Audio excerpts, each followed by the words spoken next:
Alright, time for another Single Lives Matter movement video. God, how many of these have I done? I need to do a series on them. So I'm in the process of moving from one apartment to another here in the Wallace area. And nothing's final yet because we got to make sure his Wi-Fi is going to work properly because I work remotely.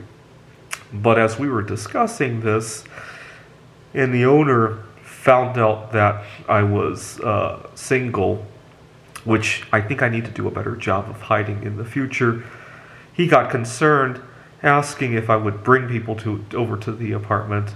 There's a few other, it's very tightly packed, and I guess he would prefer not to have other guests over regularly. And I made the mistake, because I'm so proud of being single, that I made the mistake of saying that you don't have to worry about that because you're looking at my boyfriend right here. And he said, huh?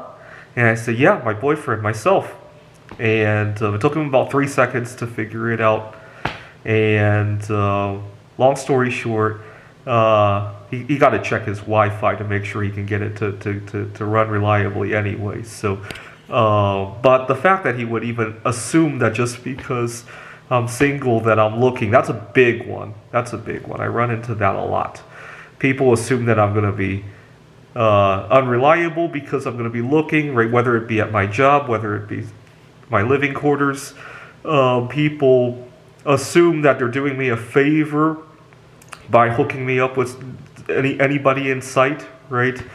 Or back in Seattle, where we have a lot of homosexuals, it's very hard for me to go out without being harassed by some of these people. Anyway, I thought I would point that out, that not everybody who is single is looking. Actually, I think there's more people who are single and not looking these days.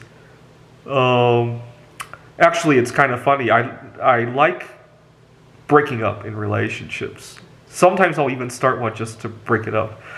When I was working on my PhD, this is how I got to start liking to break up in relationships. When I was working on my PhD, I had a girl who was financially taking advantage of me, and I wasn't eating correctly. I was eating roadkill. I was eating fish out of Lake Ontario, and I got deathly ill. Now looking back at it, that was very stupid what I had done, putting myself in danger and everybody else around me in danger. And I broke up with her, and I had some real food for the first time in, 6 months at that point, and I felt so good. And that just really enhanced the idea of breaking up. What was really funny was that I talked about this in a previous video. The reason we had broken up was because she had 2 children from a previous relationship, and she was constantly asking me for financial help. And one day she had been crying, saying that her kids are starving and screaming, all that drama. And when I thought about what kind of food she was going to buy her children, I'm thinking to myself, that's not food. She was buying, well, you can imagine the standard American diet. Lots of processed foods, lots of sugar. I think one of her kids might have had a birthday. She needed a birthday cake. And I'm thinking, that's not food.